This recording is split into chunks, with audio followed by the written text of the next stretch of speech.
Hello friends, welcome to my channel Sinha Study Circle. I am Sanjay Sinha, your English guide. हम लोगों ने tense का एक series शुरू किया था जिसमें शुरू के 3 वीडियो में present tense, past tense and future tense के सारे स्ट्रक्चर्स को हमने डिस्कस किया था। उसके बाद के 3 वीडियोज़ में हमने प्रेजेंट टेंस और पास्ट टेंस के errors, usages and special rules को डिस्कस किया था। उसी सीरीज़ का आज यह लास्ट क्लास है जिसमें हम लोग फ्यूचर टेंस के यूसेजेस को देखेंगे। So let us begin the class. Usages of future tense. तो फ्यूचर टेंस में आप अक्सर देखेंगे कि फ्यूचर टाइम एक्सप्रेसिंग वर्ड्स रहते हैं, जैसे tomorrow, next day, next week, next month, next year. इस तरह के वर्ड्स अक्सर रहते हैं जो फ्यूचर टाइम को डिनोट करते हैं। फॉर एग्जाम्पल, मैं कल स्कूल जाऊंगा, तो tomorrow I will go to school. इस टुमारो को हम बाद में भी लिख सकते हैं, I will go to school tomorrow. मेरा भाई कोटा में पढ़ता है, वो अगले वीक कोटा से लौट के आ रहा है। नेचुरली फ्यूचर की बात है, तो my brother will return from Kota next week. तो अगर कोई इस तरह का सेंटेंस हमें मिल जाए कि he took his examination next year, अब नेक्स्ट ईयर की बात है तो फ्यूचर टाइम को एक्सप्रेस कर रहा है और हमने सेंटेंस को बना दिया पास्ट में, तो हमें बनाना चाहिए था फ्यूचर में। तो आप लोगों को याद होगा स्ट्रक्चर फ्यूचर सिंपल का। ये फ्यूचर सिंपल में क्या होता था कि will, shell plus V1। First person के साथ हम लोग शैल लगाते हैं, सेकेंड और थर्ड पर्सन के साथ विल लगाते हैं। तो ही टुक हिज एग्जामिनेशन, ही थर्ड पर्सन है इसलिए इसके साथ हम लोग विल लगाएंगे। तो ही विल और शैल के साथ V1 होगा, इसलिए टुक नहीं होगा, टेक हो जाएगा। He will take his examination last year. दूसरा एग्जाम्पल देखिए कि the train will leave at 6 PM। ये कल जो है 6 PM में ट्रेन खुलेगी, तो नेचुरली कल की बात है, तो फ्यूचर टेंस में लिखना एकदम सही है, इसलिए ये वाक्य क्या हो जाएगा, नो एरर। अब मैं आपसे एक बात पूछूं कि अगर इस विल लीव के जगह में हम लीव्स लिख दें तो यह वाक्य ठीक होगा या ना होगा। तो जो लोग इस वीडियो को पहली बार देख रहे हैं उन्हें कंफ्यूजन हो सकता है कि ये फ्यूचर की बात है तो इसे प्रेजेंट सिंपल में आप क्यों लिखिएगा। लेकिन जो भी स्टूडेंट्स मेरे चैनल से जुड़े हुए हैं वो ये बखूबी जानते हैं कि प्रेजेंट टेंस के एरर्स को बतलाने के समय हमने बतलाया था कि प्लान्ड फ्यूचर अगर हो तो उसको हम लोग प्रेजेंट सिंपल में भी लिख सकते हैं। तो डेफिनेटली ट्रेन जो है कल 6 बजे खुलेगी, तो ट्रेन के खुलने का समय अधिकांशतः फिक्स्ड होता है, 5-10 मिनट की लेट हो जाए लेकिन मोस्टली ये फिक्स्ड होता है। तो ये फ्यूचर का प्लान्ड प्रोग्राम है, तो इसे फ्यूचर टेंस में लिखना तो ठीक ही है, लेकिन हम चाहें तो इसे प्रेजेंट सिंपल में भी लिख सकते हैं। तो अगर हम लीव्स भी लिखें तो ये ठीक होगा। उसी तरह का एक एग्जांपल आप और देखिए कि the inter college cricket tournament begins next year. तब आपको क्लियर है ये कि ये फ्यूचर की बात थी, नेक्स्ट ईयर की बात थी, तो हम लिख सकते थे विल बिगिन, तो वाक्य ठीक होता। लेकिन प्लान्ड फ्यूचर अगर हो, स्कूल कॉलेज का कोई कार्यक्रम होता है वो पहले से फिक्स रहता है, तो अगर कोई प्लान्ड फ्यूचर हो तो उसको प्रेजेंट सिंपल में लिखना भी सही होगा। इसलिए इस वाक्य में आप बिगिंस को विल बिगिन ना करेंगे, बल्कि उस नियम को ध्यान में रखते हुए इस सेंटेंस को नो एरर करेंगे। Now come to the second rule कि am is are going to, तो प्रेजेंट टेंस की बात लगती है कि एम इज आर तो प्रेजेंट टेंस में होता है, लेकिन am is are plus going to ये फ्यूचर इंटेंशन को शो करता है। It is called shows future tense of intention. इसमें इंटेंशन या डिसीजन फिक्स होता है। अगर हम कहें कि आई will buy a new car, तो मैं एक नई गाड़ी खरीदूंगा, फ्यूचर की बात है, नेक्स्ट ईयर कभी भी खरीदूंगा, तो फ्यूचर में लिखना कोई दिक्कत की बात नहीं है। लेकिन अगर हम ये लिखें कि I am going to buy a new car, तो आपको लग सकता है कि ये सेंटेंस गलत हो गया। लेकिन अब आप जानिए कि एम इज आर के साथ गोइंग टू अगर हम लिख दें तो ये हमारे फ्यूचर के फिक्स्ड डिसीजन को, हमारे इंटेंशन को शो करता है कि मैं गाड़ी जरूर खरीदूंगा। तो आई am going to buy a new car, इसका मतलब मेरा इंटेंशन बहुत ही फिक्स्ड है कि मैं गाड़ी खरीदूंगा। I will buy a new car में हमारा इंटेंशन फिक्स्ड नहीं है, खरीदूंगा, है ना, जब इच्छा होगी तो खरीदूंगा, कभी खरीदूंगा। लेकिन गोइंग टू फॉर्म्स के साथ ये इंटेंशन फिक्स्ड हो जाता है कि मैं कोई काम नियर फ्यूचर में करूंगा, अवश्य करूंगा। तो am is are going to ये फ्यूचर टाइम को एक्सप्रेस करता है, योर फ्यूचर फिक्स्ड इंटेंशन को, योर फिक्स्ड डिसीजन को शो करता है। जैसे अगर हम लिखते हैं कि I am going to buy a new car और we are going to spend our holidays in Goa this year, तो I are plus going to form है, कोई दूसरा फॉर्म नहीं लेना है, एम इज आर के साथ गोइंग टू फॉर्म लेना है। तो we are going to spend our holidays in Goa this year का मतलब है कि हमारा इंटेंशन फिक्स्ड है, हमारा प्रोग्राम फिक्स्ड है, हमारा डिसीजन फर्म है कि हम लोग अपने छुट्टियों को गोवा में बिताएंगे, जरूर बिताएंगे। Hope it's clear to you. Now come to rule number 3। ये बहुत ही इंपॉर्टेंट रूल है, इसे आप लोग ठीक से समझिए, क्योंकि इस रूल पर बेस्ड एरर्स अक्सर डिफरेंट एग्जामिनेशंस में पूछे जाते हैं। अगर वाक्य में दो घटना घट रही है तो दोनों घटनाओं को फ्यूचर टेंस में नहीं लिखा जाता है। यह गड़बड़ी इसलिए हो जाती है क्योंकि हम हिंदी के अनुसार इंग्लिश पढ़ते हैं, हम हिंदी के स्ट्रक्चर के अनुसार इंग्लिश पढ़ते हैं।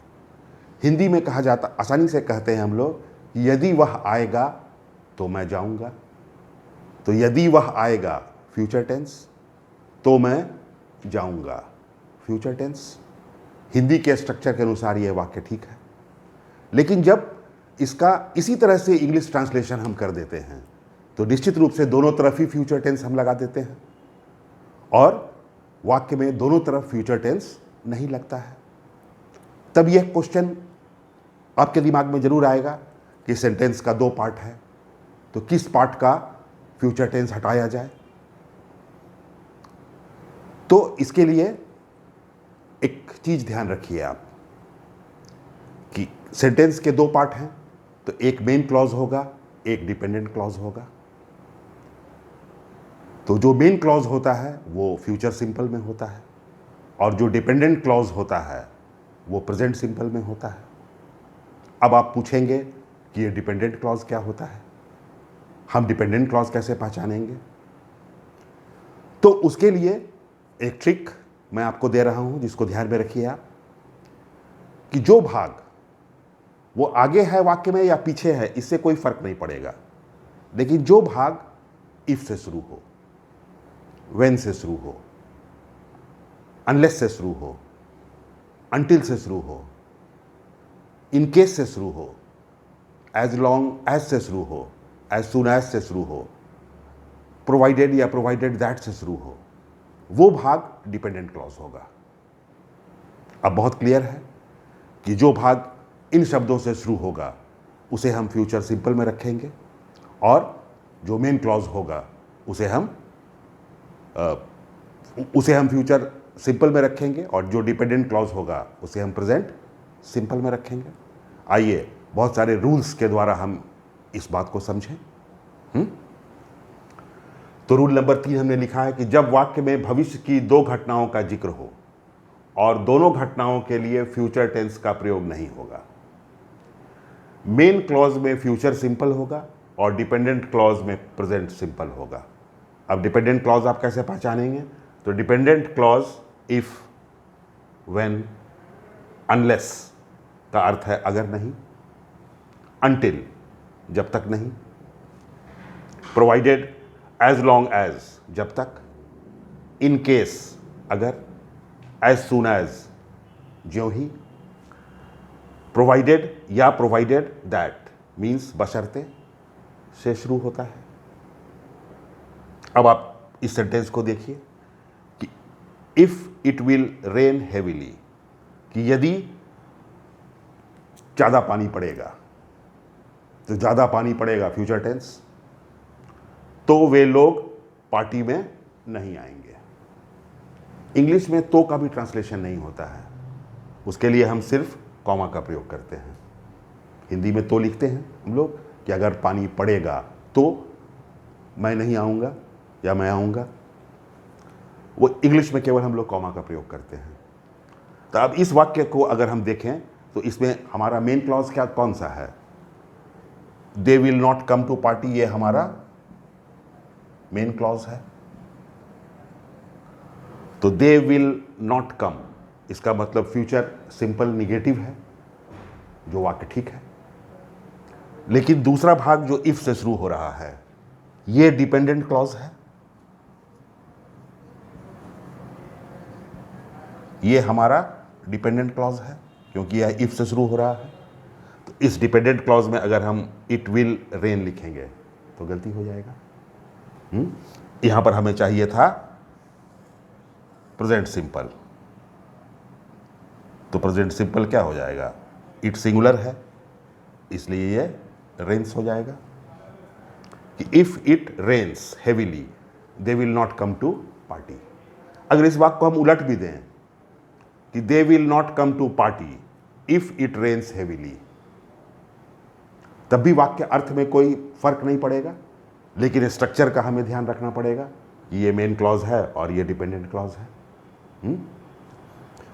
When he will come to Delhi, कि जब वह दिल्ली आएगा।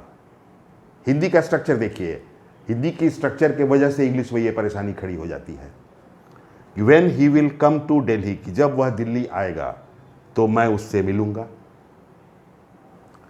तो I will go to meet him, तो आई विल गो ये मेन क्लॉज है इसलिए यहां आई विल गो लिखना ठीक है। व्हेन से जो सेंटेंस शुरू हो रहा है वो डिपेंडेंट क्लॉज है, तो वहां पर विल कम लिखना गलत हो जाएगा। तो ये नहीं लिख के हम लोग को क्या लिखना चाहिए था? व्हेन ही सिंगुलर है तो हम कम नहीं लिखेंगे, कम्स लिखेंगे कि when he comes to Delhi I will go to meet him. As soon as the train will be arriving, जो ही मान लीजिए कि ट्रेन आएगी, there will be great rush for seats, लोग मारामारी करने लगेंगे अंदर जाने के लिए। तो ये हमारा मेन क्लॉज है। तो देयर विल बी, तो will plus V1 future simple है, तो there will be great rush for seats. लेकिन ये हमारा डिपेंडेंट क्लॉज है, और जहाँ हमने लिख दिया the train will be arriving, इसका मतलब हमने फ्यूचर कंटिन्यूअस लिख दिया। हमें फ्यूचर कंटिन्यूअस नहीं, फ्यूचर सिंपल चाहिए। तो ऐसा लिखना गलत हो जाएगा कि as soon as the train will be arriving, as soon as the train, train singular है इसलिए अराइव्स। Clear to you?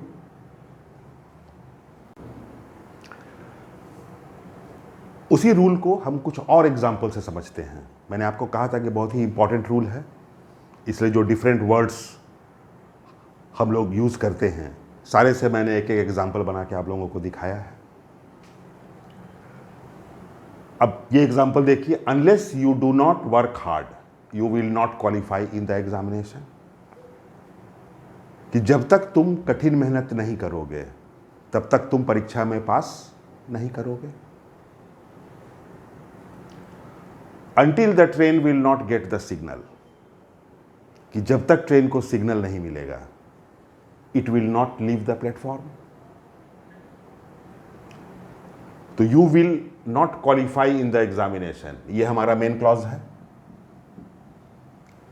तो ये तो फ्यूचर टेंस में लिखा हुआ है, तो ये ठीक है। It will not leave the platform, तो it will not leave, again future simple में लिखा हुआ है मेन क्लॉज, तो ये तो ठीक है। तो अब दूसरे पार्ट पर आप ध्यान दें कि unless you do not work hard, तो you do not work hard ये तो प्रेजेंट सिंपल है, प्रेजेंट सिंपल का निगेटिव है। तो क्या ये वाक्य ठीक है या नहीं है? तो ये चीज को हमेशा ध्यान में रखना है कि आपको हमने क्या लिखा था कि अनलेस का अर्थ होता है अगर नहीं, अनटिल का अर्थ होता है जब तक नहीं।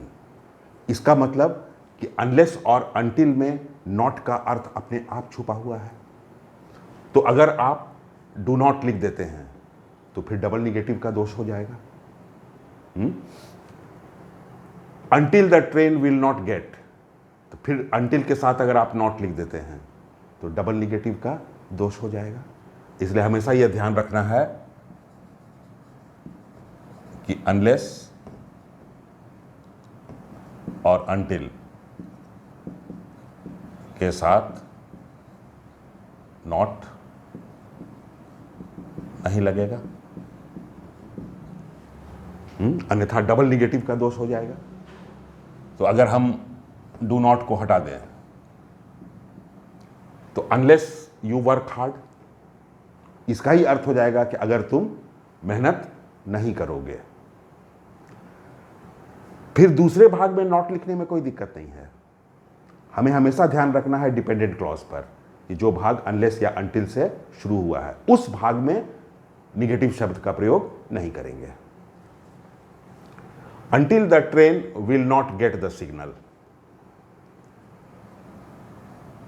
तो आप नॉट लिखना गलत है। Until the train will get the signal, इसी का अर्थ हो जाएगा कि जब तक ट्रेन को सिग्नल नहीं मिलेगा। Clear to everybody? I shall take an umbrella, अगर इस वाक्य को हम उल्टा भी कर दें, हमने पहले आपको कहा था कि हम चाहें तो मेन क्लॉज को पहले भी ला सकते हैं कि you will not qualify in the examination unless you work hard, the train will not leave the platform until it gets the signal. I shall take an, अगला एग्जाम्पल हम लोग देखें, I shall take an umbrella, तो ये main clause है, तो I shall take future में ठीक है। इन केस से जो भाग शुरू हुआ वो डिपेंडेंट क्लॉज है, तो वहाँ पर हमें चाहिए था प्रेजेंट सिंपल और आपने लिख दिया है विल रेन, तो ये गलत हो जाएगा। इट सिंगुलर है इसलिए इट के साथ हम लोग लिखेंगे रेन्स। एक अगला एग्जांपल देखिए, प्रोवाइडेड या प्रोवाइडेड दैट, हमने कहा बशर्ते, I shall go provided the weather is fine, कि मैं जाऊंगा बशर्ते मौसम अच्छा हो। तो आई शैल गो, ये तो फ्यूचर सिंपल ठीक है। Provided the weather is fine, तो द वेदर इज फाइन, ये प्रेजेंट सिंपल हुआ या ना हुआ? आपने तो पढ़ा था कि प्रेजेंट सिंपल में V1 या V5 लगता है, तो यहां तो V1 या V5 नहीं लगा है। इसमें अगर कोई कंफ्यूजन हो तो प्रेजेंट सिंपल के वीडियो को आप जरूर देखेंगे, क्योंकि वहां मैंने आपको बताया था कि एम इज आर के साथ नाउन या एडजेक्टिव आ जाए तो उसे कॉम्प्लीमेंट कहते हैं, और वो भी स्ट्रक्चर प्रेजेंट सिंपल ही होता है।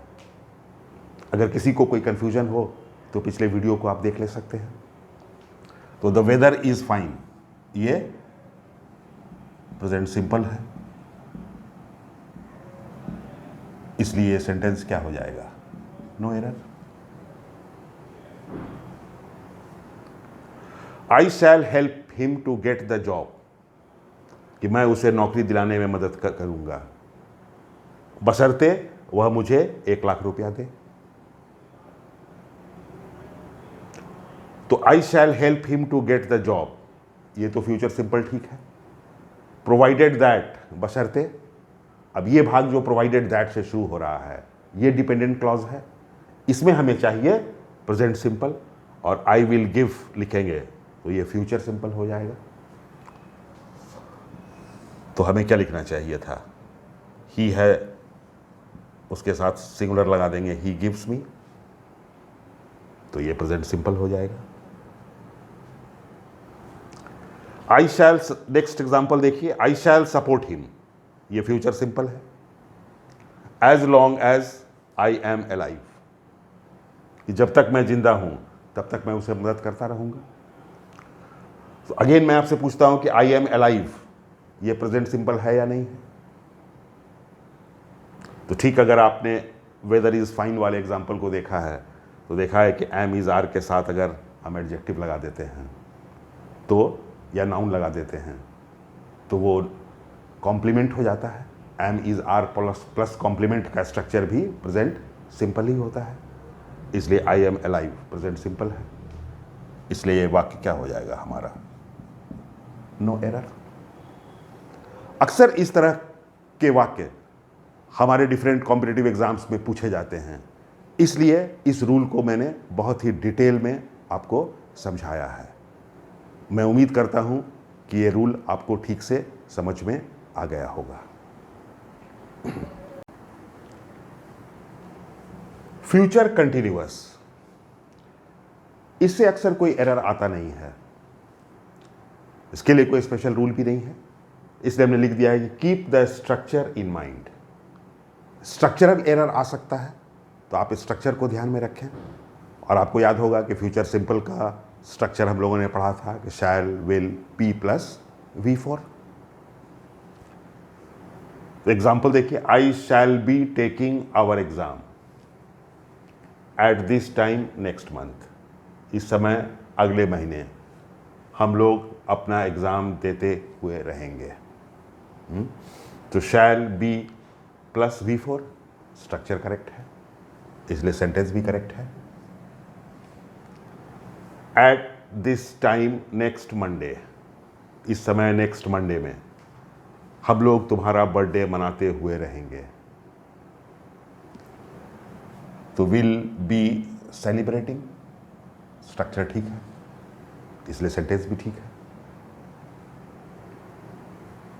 नेक्स्ट, फ्यूचर परफेक्ट, इससे भी कोई एरर आता नहीं है, इसलिए हमने लिख दिया है कि keep the structure in mind, और आपको स्ट्रक्चर याद भी होगा फ्यूचर परफेक्ट का कि शैल, विल, हैव प्लस V3। तो स्ट्रक्चर पे देख लिया जाए सेंटेंस को, you will have completed your syllabus by July next year, अगले साल जुलाई तक आप लोगों ने अपने सिलेबस को पूरा कर लिया होगा।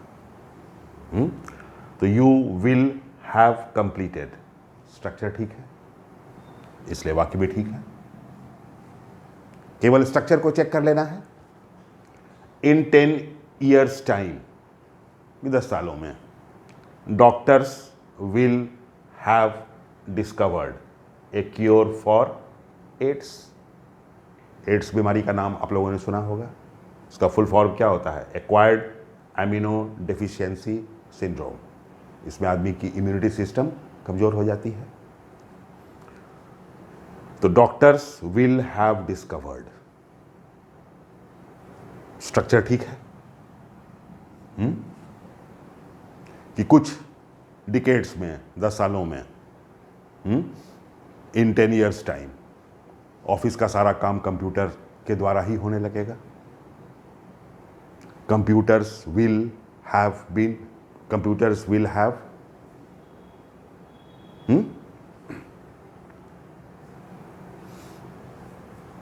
Future perfect continuous. अगेन हमने लिख दिया है keep the structure in mind. इसमें एक एरर का संभावना बनता है जिसको आप लोग ध्यान रखिएगा कि फ्यूचर परफेक्ट या फ्यूचर परफेक्ट कॉन्टिन्यूअस में दो बातें ध्यान में रखने की हैं कि हमने जब प्रेजेंट कॉन्टिन्यूअस पढ़ाया था तो हमने आपको कुछ स्टेट वर्ब्स बताया था और स्टेटिव वर्ब्स बताया था, जो एक्शन को रिफ्लेक्ट नहीं करता है, जो आपके स्टेट को रिफ्लेक्ट करता है, और उन वाक्यों का कंटिन्यूअस टेंस नहीं बनता है। तो अगर उन वाक्यों का कंटिन्यूअस टेंस प्रेजेंट कंटिन्यूअस और present perfect, past continuous, past perfect में नहीं बनेगा, तो सेम रूल फ्यूचर कॉन्टिन्यूअस और फ्यूचर परफेक्ट कॉन्टिन्यूअस पर भी लागू होगा। तो स्टेट वर्ब्स को आप वहाँ से रिवाइज कर लेंगे कि कौन से वर्ब स्टेट वर्ब्स हैं। और एक चीज़ हम लोगों ने देखा था कि फॉर और सिंस का प्रयोग होता है प्रेजेंट परफेक्ट कंटिन्यूअस में, पास्ट परफेक्ट कॉन्टिन्यूअस में। यहाँ पर भी होगा, लेकिन एक चीज़ ध्यान रखना है कि यहाँ पर फॉर और सिंस का प्रयोग नहीं होता है, यहाँ पर फॉर और फ्रॉम का प्रयोग होता है। यहाँ पर सिंस इज नॉट यूज्ड। ये एक एरर का चांस बन सकता है यहाँ पे। तो I shall have been living, future perfect continuous, in Mumbai for 5 years। तो 5 years पीरियड ऑफ टाइम है, तो उसके लिए फॉर ठीक है। और I will have been playing, since 2 o'clock नहीं लिखेंगे हम लोग लिखेंगे फ्रॉम 2 o'clock। तो फॉर और from is used, since is not used with present perfect continuous. This has to be kept in mind. एक और फ्रेज आप लोग याद रखिए, कहते हैं कि अनादिकाल से, बहुत समय पहले से। तो इसके लिए फ्रेज ही है फ्रॉम टाइम इमेमोरियल। यहां पर हम लोग सिंस टाइम इमेमोरियल नहीं लिखते हैं। तो dowry system has been prevalent in our country, since time immemorial नहीं, फ्रॉम टाइम इमेमोरियल। ये एक फ्रेज है जिसको ध्यान में रखना है आपको। इस तरह हम लोगों का टेंस का सीरीज कंप्लीट होता है। मैंने बहुत ही डिटेल में आप लोगों को टेंस के स्ट्रक्चर, टेंस के रूल्स, स्पेशल रूल्स, यूसेजेस बताए हैं आपको। मैं उम्मीद करता हूं कि आप लोगों को ठीक से समझ में भी आया होगा। फिर भी आपको ये कैसे पता चलेगा कि इस नॉलेज के आधार पर आप डिफरेंट कॉम्पिटिटिव एग्जाम्स के क्वेश्चन को भी सॉल्व कर लेंगे? तो इसके लिए different competitive exams, bank clerical, bank PO, SSC, graduate level, intermediate level, CDS, NDA के क्वेश्चंस जो टेंस पे आए हैं, उन्हें अगर आप सॉल्व कर पाएंगे तभी आप समझेंगे कि आपने टेंस ठीक से समझा है या नहीं समझा है। इसलिए अपने अगले वीडियो में मैं आप लोगों को डिफरेंट कॉम्पिटिटिव एग्जाम्स में टेंस पर पूछे गए क्वेश्चंस को ड्रिल करवाऊंगा, तभी आपका कॉन्फिडेंस बूस्ट होगा। अगर आप उन सवालों को ठीक से बना सकेंगे तभी आपके कॉन्फिडेंस के शेयर बाजार में उछाल आएगा। और अगर आप उन क्वेश्चंस को ठीक से सॉल्व नहीं कर सकेंगे तो आपके कॉन्फिडेंस का शेयर बाजार धड़ाम से नीचे गिर जाएगा। तो चलिए अपने अगले वीडियो में हम देखते हैं कि आपका कॉन्फिडेंस का ग्राफ ऊपर जाता है या नीचे जाता है। तो मिलते हैं अगले वीडियो में, तब तक के लिए खुश रहिए, स्वस्थ रहिए, मस्त रहिए, and keep watching my videos and don't forget to like, share and subscribe. Thank you very much.